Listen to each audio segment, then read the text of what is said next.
सुंदरपुर नामक गांव में रामदास नाम का एक बुजुर्ग व्यक्ति अपनी इकलौती बेटी मंजू के साथ रहता था। उसकी आर्थिक हालत बहुत खराब थी। वह घोर गरीबी में अपना जीवन यापन कर रहा था। एक दिन उसके दरवाजे पर गांव का जमींदार सेठ धनी प्रसाद आ खड़ा हुआ और क्रोध से भरी आवाज में चिल्लाने लगा, अरे ओ रामदास, आज मैं तुझे छोड़ने वाला नहीं हूँ। जल्दी बाहर निकल, सुन रहा है ना? बाहर आ रामदास।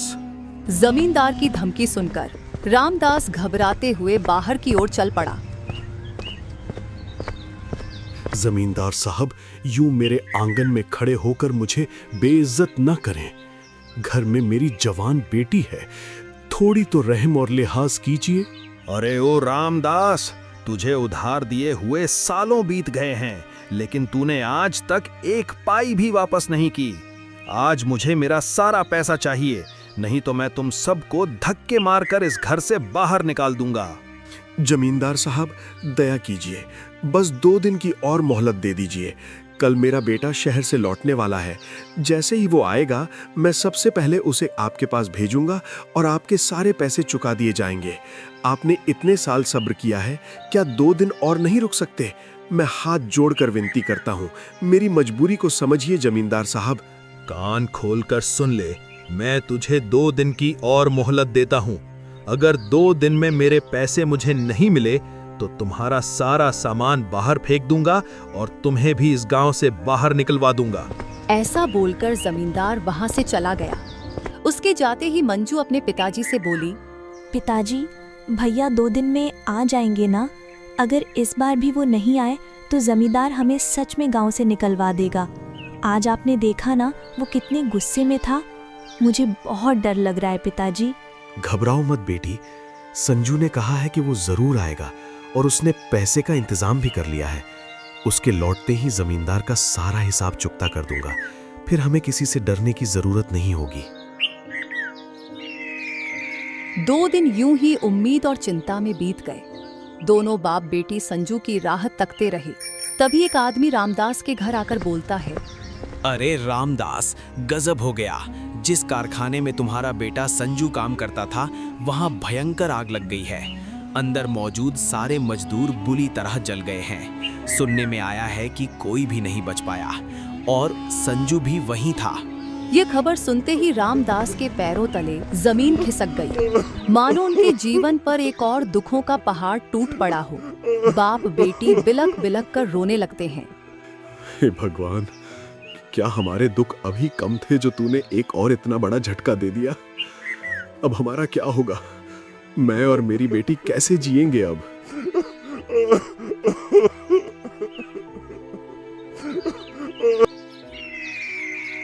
इसी तरह 2 दिन और बीत गए। उसी दौरान उनके गांव में एक आदमी सूटकेस लेकर आ रहा था। तभी उसी रास्ते से जमींदार भी वहां से गुजर रहा था। अरे भाई साहब, जरा सुनिए, यहाँ रामदास जी का घर किस तरफ है? क्या आप मुझे बता सकते हैं? तुम कौन हो और कहां से आए हो? तुम्हें देखकर तो नहीं लगता कि तुम इस गांव के रहने वाले हो। शायद आपको पता होगा कि रामदास जी के बेटे की कारखाने में आग लगने की वजह से जान चली गई। उसने बरसों मेहनत करके काफी पैसे जोड़े थे और उन्हें लेकर घर लौटने ही वाला था, मगर उससे पहले यह हादसा हो गया। इसी वजह से कारखाने के मालिक ने उसके परिवार की मदद के लिए कुछ पैसे भेजे हैं। मैं वही पैसे रामदास जी तक पहुंचाने आया हूँ। ये बात सुनते ही जमींदार की आंखों में लालच चमक उठा। वह मन ही मन कोई चाल चलने के बारे में सोचने लगा। क्यों ना मैं इसे कह दूं कि मैं ही रामदास हूँ और इससे सारे पैसे हथिया लूं। वैसे भी रामदास ने मुझसे कर्ज लिया है जो वो कभी चुका नहीं पाएगा। अगर ये पैसे मेरे हाथ लग जाएं तो मेरा कर्ज भी वसूल हो जाएगा और मेरा फायदा भी हो जाएगा। पर इसके लिए मुझे इसे यहीं से भगा देना होगा। अरे भाई, तुम एकदम सही आदमी के पास पहुंचे हो। मैं ही रामदास हूं और जिसकी तुम बात कर रहे हो वो मेरा ही बेटा था। जब उसकी मौत की खबर सुनी तो मेरा तो कलेजा ही फट गया। अच्छा हुआ भाई साहब, आप मुझे यहीं मिल गए, वरना मुझे पूरे गांव में न जाने कहां कहां भटकना पड़ता। लीजिए, यह है आपकी अमानत। जाओ, जाओ अब यहाँ से, भाग जाओ, मेरी अमानत मुझे मिल गई है। इतना कहकर जमींदार सूटकेस लेकर अपने घर की ओर चल पड़ा। जैसे ही उसने सूटकेस खोला, उसकी आंखें चमक उठी, क्योंकि अंदर ढेर सारे पैसे भरे हुए थे। यह देखकर जमींदार की खुशी का ठिकाना नहीं रहा। हे भगवान, तेरी लीला अपरंपार है। आज तो बिना मांगे ही दौलत मेरे कदमों में आ गई। मुझे तो कुछ समझ नहीं आ रहा बेटी, अब हमारा गुजारा कैसे होगा। हम तो पूरी तरह संजू के सहारे थे। पता नहीं भगवान हमारी कैसी परीक्षा ले रहे हैं। उन्होंने हमारा इकलौता सहारा भी हमसे छीन लिया। कभी कभी तो मन में आता है कि शायद भगवान होते ही नहीं। अगर होते तो हम जैसे गरीब और बेबस लोगों पर इतना अत्याचार क्यों होने देते। हमने तो कभी किसी का बुरा भी नहीं चाहा। पिताजी, आप बिल्कुल चिंता मत कीजिए। मैं भी अब आपके साथ काम में हाथ बटाऊंगी। हम दोनों मिलकर मेहनत करेंगे और किसी न किसी तरह जमींदार का कर्ज चुका देंगे। आप ज्यादा चिंता मत कीजिए, नहीं तो आपकी तबीयत और भी खराब हो जाएगी। घर की हालत सुधारने के लिए मंजू ने दूसरों के घरों में काम करना शुरू कर दिया। वह झाड़ू पोछा करके किसी तरह अपना और अपने पिता का गुजारा चलाने लगी। इसी तरह कुछ दिन बीत गए। एक दिन जब मंजू पानी लेने जमींदार के कुएं पर पहुंची, उसी समय जमींदार के दोस्त का बेटा शंकर भी वहां आ रहा था। जैसे ही उसकी नजर मंजू पर पड़ी, वह उसे देखते ही पसंद करने लगा। कुछ पल उसे देखता रहा, फिर मुस्कुराते हुए अंदर चला गया। प्रणाम चाचा जी, क्या आपने मुझे पहचाना? मैं आपके जिगरी दोस्त हरिचंद्र का बेटा हूँ। मेरा नाम शंकर है। अरे बेटा शंकर, तुम तो इतने बड़े हो गए हो कि मैं पहचान ही नहीं पाया। पिछली बार जब तुम्हें देखा था तब तुम बहुत छोटे थे। आओ बेटा, बताओ कैसे आना हुआ। दरअसल चाचा जी, पिताजी ने एक जमीन के सौदे के लिए मुझे यहाँ भेजा है। मैं उसी जमीन को देखने आया हूँ। इसी बारे में मुझे आपसे थोड़ी बात करनी थी। अरे वाह, तो अब तुमने अपने पिताजी का कारोबार भी संभालना शुरू कर दिया है। हाँ चाचा जी, अब थोड़ा बहुत मैं भी काम संभालने लगा हूँ। पिताजी की उम्र हो गई है, इसलिए उनसे पहले जैसा काम नहीं हो पाता। इसी कारण अब ज्यादातर जिम्मेदारी मुझे ही निभानी पड़ती है। बहुत बढ़िया बेटा, ये तो सच में बहुत अच्छी बात है। चाचा जी, आपसे एक बात पूछनी थी। जब मैं आपके घर आ रहा था, तब बाहर कुएं के पास मैंने एक लड़की को देखा। क्या आप बता सकते हैं कि वो लड़की कौन है? कौन सी लड़की बेटा? तुम किसकी बात कर रहे हो? चाचा जी, आपके घर के सामने जो कुआं है, वहां मैंने एक लड़की को पानी भरते हुए देखा। क्या आप बता सकते हैं कि वो लड़की कौन है? रुको शंकर बेटा, मैं जरा देखकर आता हूँ। तब तक तुम आराम से चाय पियो। जमींदार बाहर जाकर कुएं की तरफ देखता है, मगर वहां उसे मंजू की जगह अपनी ही बेटी सुंदरी नजर आती है। तब तक मंजू वहां से जा चुकी होती है। अरे शंकर बेटा, जिस लड़की के बारे में तुम पूछ रहे थे वो मेरी ही बेटी है। अच्छा, ठीक है चाचा जी, मुझे लगा कोई और है। खैर छोड़िए, आप बताइए, आप कैसे? शंकर बात को घुमाकर दूसरी तरफ ले जाता है, लेकिन जमींदार को उसकी इस बात पर संदेह होने लगता है। लगता है शंकर बाबू को मेरी बेटी सुंदरी पसंद आ गई है। अगर ऐसा है तो इससे अच्छी बात और क्या हो सकती है। मेरी सुंदरी इतने बड़े और अमीर खानदान में जाएगी तो उसका नसीब ही चमक जाएगा। ऐसे अमीर लोग भला मुझे कहाँ मिलने वाले हैं। ये सब सोचकर जमींदार मन ही मन बेहद खुश हो जाता है। अच्छा चाचा जी, अब मैं निकलता हूँ, मुझे देर हो रही है। अरे नहीं बेटा, इतनी भी क्या जल्दी है। 1-2 दिन यहीं रुक जाओ, थोड़ा गांव की शुद्ध हवा में भी रहो। शहर में तो तुम रोज ही रहते हो, हमें भी तुम्हारी खातिरदारी करने का मौका दो। नहीं चाचा जी, इस बार तो मुझे जाना होगा, लेकिन अगली बार आऊंगा तो जरूर रुकूंगा। इतना कहकर शंकर वहां से चला जाता है। घर पहुंचने के बाद वह थोड़ा डरते और शर्माते हुए अपने पिताजी से कहता है, पिताजी, मैंने गांव में एक लड़की देखी है, वो मुझे बहुत पसंद आई है। अगर आप इजाजत दें तो मैं उसी से शादी करना चाहता हूँ। अरे बेटा, कौन सी लड़की? तुम किसकी बात कर रहे हो? पिताजी, आपके गांव के जो दोस्त हैं ना, जिनके यहाँ आपने आज मुझे भेजा था, मैं उनकी ही लड़की से शादी करना चाहता हूँ। अरे वाह बेटा, ये तो बहुत अच्छी बात है। वो तो मेरा बहुत अच्छा दोस्त है, वो बिल्कुल भी मना नहीं करेगा। मैं कल ही उसके पास जाकर शादी की बात करता हूँ। ये सुनकर वो भी बहुत खुश होगा। अगले दिन शंकर और उसके पिता जमींदार के घर आते हैं। अरे मेरे जिगरी दोस्त हरिचंद उर्फ हरिया, आज कितने दिनों बाद मुलाकात हो रही है। तू तो बहुत बड़ा आदमी बन गया है यार। याद है हम दोनों बचपन में एक दूसरे की चड्डियां तक पहन लिया करते थे। हमने तो कारोबार भी एक साथ ही शुरू किया था और आज तू कहां से कहां पहुंच गया। आज तुझे अपने पूरे परिवार के साथ देखकर बहुत खुशी हुई। अरे यार, शंकर की ही जिद थी, इसलिए हमें अभी आना पड़ा। दरअसल उसे तुम्हारी बेटी बहुत पसंद आ गई है और वो उसी से शादी करना चाहता है। हाँ हरिया, ये तो बहुत अच्छी बात है। तुमने तो आज मेरा दिल ही खुश कर दिया। हमारी दोस्ती अब रिश्तेदारी में बदलने जा रही है। इससे बड़ी खुशी की बात मेरे लिए और क्या हो सकती है। चलो अभी अपनी बेटी को बुलाओ। हमें उसे देखे बरसों हो गए हैं। जब हमने उसे आखिरी बार देखा था तब वो सिर्फ 5 साल की थी। तभी जमींदार अपनी बेटी को आवाज लगाकर बुलाता है और कहता है, अरे बेटी सुंदरी, जरा यहाँ तो आना। जैसे ही सुंदरी अंदर आती है, शंकर उसे देखकर दंग रह जाता है और कहता है, अरे चाचा जी, जिसे मैंने उस दिन देखा था, ये वो लड़की नहीं है, वो तो कोई और ही लड़की थी। अरे शंकर बाबू, ये आप क्या कह रहे हैं? आपने उस दिन जिसे देखा था ये वही लड़की है। जरा ध्यान से देखिए, शायद आपको ठीक से याद नहीं आ रहा। यही तो वो लड़की है जो उस दिन कुएं के पास खड़ी थी। नहीं चाचा जी, मुझे बिल्कुल साफ साफ याद है। ये वो लड़की नहीं है जिसे मैंने कुएं के पास देखा था।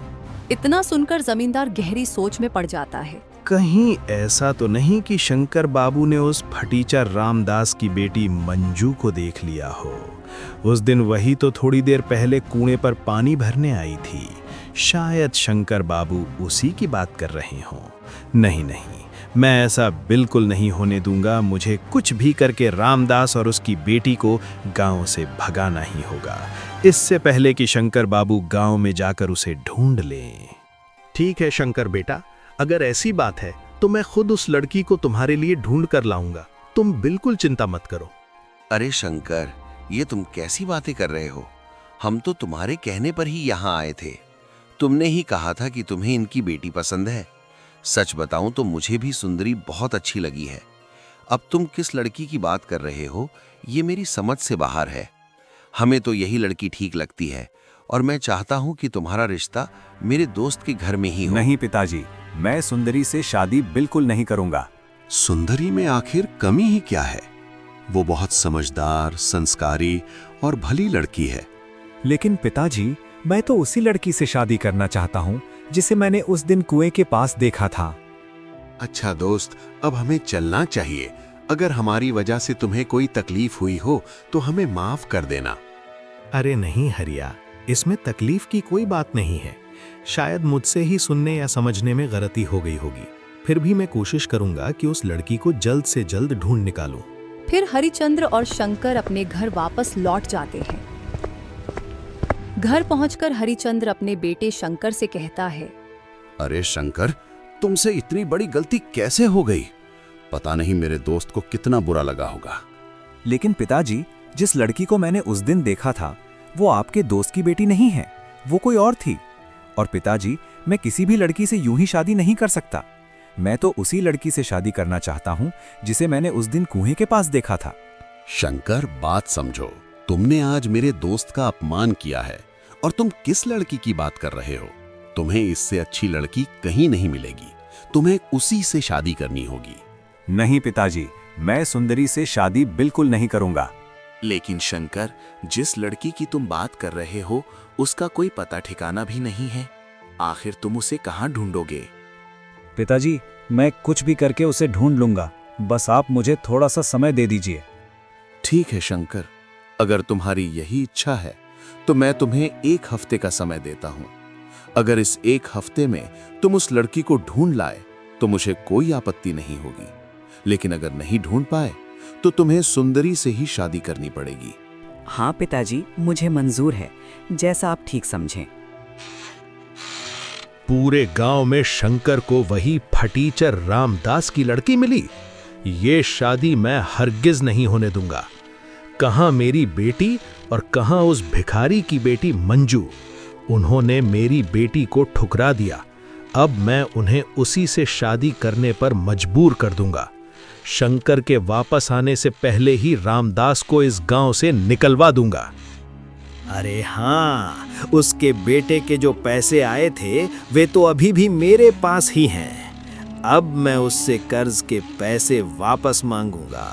अगर वो नहीं चुका पाया तो उसका घर भी हड़प लूंगा और उसे इस गांव से भी भगा दूंगा। फिर देखता हूँ कौन बहू बनती है। आखिर मेरी बेटी ही बहू बनेगी। जमींदार रामदास के घर आ जाता है और कहता है, रामदास, तुम मेरे अच्छे होने का फायदा उठा रहे हो। मैं इतने दिनों से सिर्फ इसलिए चुप था क्योंकि तुम्हारा बेटा अभी अभी गुजरा है। उसी वजह से मैं खुद तुम्हारे घर नहीं आया। मैं इंतजार कर रहा था कि तुम खुद आकर मेरा पैसा लौटा दोगे, लेकिन लगता है तुम मेरी भलाई का गलत फायदा उठा रहे हो। अब मैं कुछ नहीं सुनूंगा। तुम मेरा सारा पैसा तुरंत लौटा दो। वैसे भी मैं तुम्हें पहले ही बहुत ज्यादा मोहलत दे चुका हूँ। जमींदार जी, मैं इतने सारे पैसे अभी कहाँ से लाऊंगा? आपको तो पता ही है, अब मेरा बेटा भी इस दुनिया में नहीं रहा। मुझे कुछ नहीं सुनना, मुझे बस मेरा पैसा चाहिए। अगर तुम्हारे पास पैसे नहीं हैं तो अभी इसी वक्त ये घर खाली कर दो। मैं इसे बेचकर अपना कर्ज वसूल कर लूंगा। अब बहुत हो चुका है। नहीं जमींदार जी, ऐसा मत कीजिए। अगर आपने ये घर ले लिया तो मैं तो पूरी तरह सड़क पर आ जाऊंगा।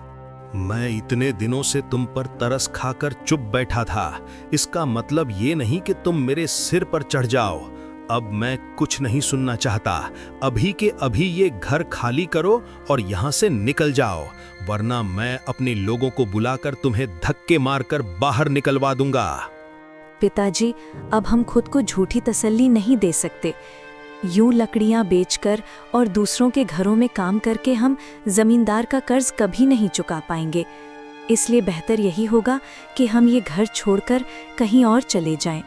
इतना कहकर मंजू अपने पिताजी को लेकर घर से निकल जाती है। वह दूर जंगल में जाकर एक छोटी सी झोपड़ी बनाकर रहने लगते हैं। धीरे धीरे मंजू के पिताजी की तबीयत और बिगड़ने लगती है। ऐसी हालत में उनके लकड़ी बेचने का काम मंजू ही संभाल लेती है और किसी तरह घर चलाने लगती है।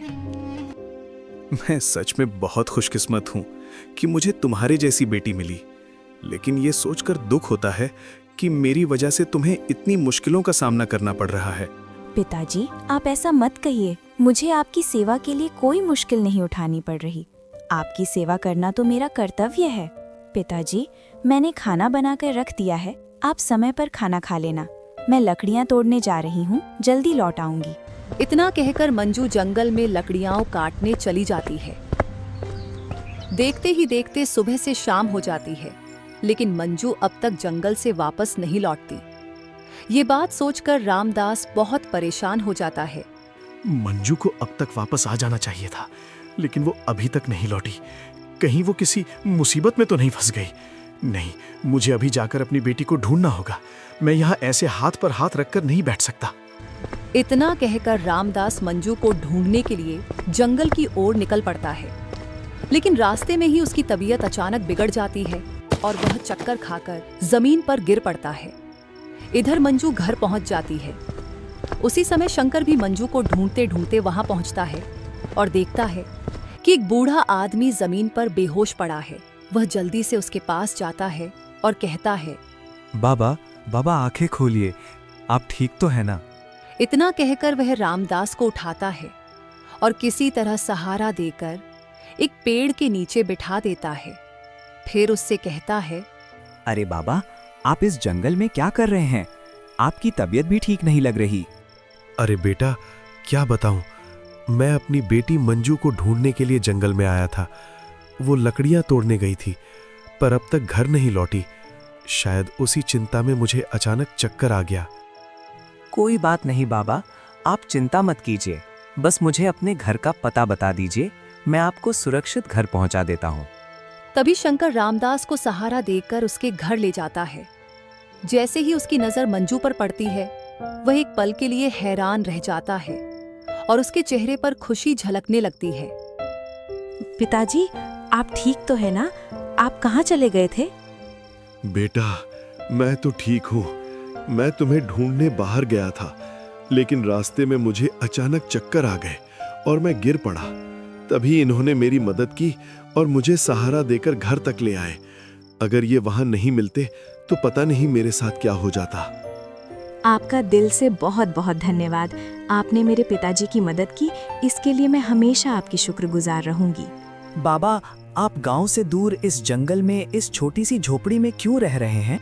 तब रामदास अपनी पूरी आप बीती सुनाता है और जमींदार की सारी करतूतों के बारे में भी बताता है। वह यह भी बताता है कि कैसे उसने अपने बेटे को कारखाने की भयानक आग में खो दिया। ये सब सुनकर शंकर कहता है, बाबा, वो कारखाना हमारा ही था। दरअसल मैं ही उस कारखाने का मालिक हूँ। तकनीकी खराबी की वजह से उसमें आग लग गई थी, जिसमें कई लोग मारे गए थे, लेकिन मैंने मुआवजे के तौर पर सभी परिवारों को 2-2 लाख रुपए भिजवाए थे। लेकिन बेटा, यहाँ तो कोई भी नहीं आया और हमें एक पैसा भी नहीं मिला। अगर हमें वो पैसा मिल गया होता तो तुम ही सोचो, क्या हम इस जंगल में ऐसी हालत में रहते? ये सुनकर शंकर को जैसे धक्का सा लग जाता है। फिर वो कहता है, बाबा, आप बिल्कुल चिंता मत कीजिए, बस मुझे 2 दिन का समय दीजिए। मैं सच्चाई का पता लगाकर आपको आपके हक के पैसे दिलाकर रहूंगा। दूसरे दिन शंकर उसी आदमी को साथ लेकर रामदास के घर आता है, जिसने जमींदार को पैसों से भरा सूटकेस दिया था। शंकर उससे इस बारे में पूछता है, लेकिन वह आदमी साफ इनकार कर देता है और कहता है, नहीं साहब, मैंने यह पैसे इन्हें नहीं दिए थे। मैंने तो वह सूटकेस रामदास नाम के एक आदमी को दिया था। उसने खुद को रामदास बताया और कहा कि वह संजू का पिता है, इसलिए मैंने भरोसा करके पैसे उसे दे दिए और वहां से चला आया। मुझे क्या पता था कि वह मुझसे झूठ बोल रहा है। मुझे माफ कर दीजिए साहब, मुझसे बहुत बड़ी गलती हो गई। क्या तुम बता सकते हो कि वो आदमी कौन था जिसे तुमने वो पैसे दिए थे? हाँ साहब, अगर मैं उसे देख लूं तो तुरंत पहचान जाऊंगा। मैं तुम्हें सिर्फ 2 घंटे का समय देता हूँ। किसी भी हाल में मुझे वो आदमी चाहिए। पूरे गांव में पता लगाओ, आखिर तुमने वो पैसे किसे दिए थे। कुछ देर बाद वह आदमी उस इंसान का पता लगाकर लौटता है और शंकर से कहता है, मालिक, मैंने पता कर लिया है। उसका नाम रामदास नहीं, किशोरीलाल सेठ है। वो इस गांव का जमींदार है। उसी ने मुझसे झूठ बोलकर कहा था कि वह रामदास है और मुझसे झूठ बोलकर पैसे ले लिए। इतना बड़ा धोखा! मैंने तो कभी सोचा भी नहीं था कि जमींदार इतनी नीच हरकत कर सकता है। उसने मेरे बेटे के सारे पैसे हड़प लिए और ऊपर से हमें हमारे ही घर से बेघर कर दिया। बाबा, आप बिल्कुल फिक्र मत कीजिए, मैं सब कुछ ठीक कर दूंगा। शंकर यह सब सुनकर मन ही मन सोचने लगता है, अच्छा, तो ये जमींदार की साजिश थी। अब मुझे सारा खेल समझ में आ गया। अपनी बेटी की शादी मुझसे करवाने के लिए जमींदार ने मंजू और उसके पिता को गांव से बाहर निकलवा दिया, ताकि मैं मंजू तक कभी पहुंच ही ना सकूं। लेकिन अब नहीं, अब मैं उसे ऐसा सबक सिखाऊंगा कि वो जिंदगी भर याद रखेगा। कुछ ही देर बाद शंकर अपने आदमी को लेकर सीधे जमींदार के घर पहुंच जाता है। जैसे ही जमींदार उस आदमी को देखता है, उसके चेहरे का रंग उड़ जाता है और वह हक्का बक्का रह जाता है। तभी वह आदमी बोल पड़ता है, हाँ साहब, यही वो आदमी है। इसी ने मुझसे झूठ बोलकर कहा था कि इसका नाम रामदास है। मैं इसके झांसे में आ गया और पैसों से भरा सूटकेस इसी के हाथों में दे दिया था। ये सुनते ही जमींदार के होश उड़ गए और वह शंकर के सामने शर्म से सिर झुकाकर खड़ा रह गया। चाचा जी, मुझे यकीन नहीं होता कि आप इतनी नीच हरकत कर सकते हैं। आपने गरीब आदमी के हक का पैसा हड़प लिया और ऊपर से उसे गांव से भी निकलवा दिया। आखिर आपने ऐसा क्यों किया? जवाब दीजिए। शंकर बेटा, मुझे माफ कर दो। मुझसे बहुत बड़ी गलती हो गई। मैं पैसों के लालच में आ गया था और अपनी बेटी के मोह में अंधा हो गया था। जब तुमने उस लड़की के बारे में बताया, तभी मैं समझ गया था कि वो कोई और नहीं, मंजू ही है। इसलिए मैंने चाल चली और मंजू और उसके पिता को गांव से निकलवा दिया, ताकि तुम्हें वो कभी न मिले और मजबूर होकर तुम्हें मेरी बेटी से शादी करनी पड़े। मुझे माफ कर दो बेटा, मुझसे बहुत बड़ा पाप हो गया। उसी समय हरिश्चंद्र भी वहां पहुंच जाते हैं। जब उन्हें सारी सच्चाई पता चलती है तो वह जमींदार को खूब खरी खोटी सुनाते हैं। इसके बाद शंकर और उनके पिता रामदास को उसके हक के पूरे पैसे लौटा देते हैं। फिर शंकर के पिता रामदास से मंजू का हाथ शंकर के लिए मांगते हैं। आखिरकार शंकर और मंजू एक हो जाते हैं और सभी खुशी खुशी रहने लगते हैं। अरे मेरे समधी रामदास, तुम भी ना।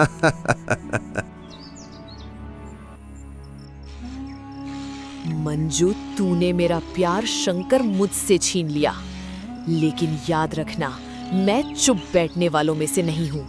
अब मैं तुझे ऐसा सबक सिखाऊंगी कि तू जिंदगी भर पछताएगी। सुंदरी यह सब बोल ही रही थी कि तभी अचानक आसमान से एक छड़ी उसके सामने आ गिरी। सुंदरी ने छड़ी उठाई और जैसे ही उसे थोड़ा घुमाया, उसमें से तेज रोशनी निकली जो पास बैठी चिड़िया पर जा लगी। जैसे ही रोशनी चिड़िया पर पड़ी, वह तुरंत पत्थर में बदल गई। मुझे लगता है ये कोई आम छड़ी नहीं है, जिसके ऊपर भी इसे घुमा दो वो पत्थर बन जाता है। अब तेरा क्या होगा मंजू? तभी मंजू जमींदार के कुएं पर पानी भरने आती है। घात लगाए बैठी सुंदरी मौका पाते ही छड़ी घुमाती है और पल भर में मंजू पत्थर की मूर्ति बन जाती है। इसके बाद सुंदरी उसे उठाकर कुएं में छुपा देती है और इधर शंकर मंजू को पागलों की तरह इधर उधर ढूंढता फिरता है। मंजू, मंजू तुम कहाँ हो? जवाब दो मंजू। क्या शंकर मंजू को फिर से ढूंढ पाएगा या सब कुछ हमेशा के लिए खत्म हो जाएगा? आगे की कहानी जानने के लिए अभी कमेंट में लिखें। पार्ट 2।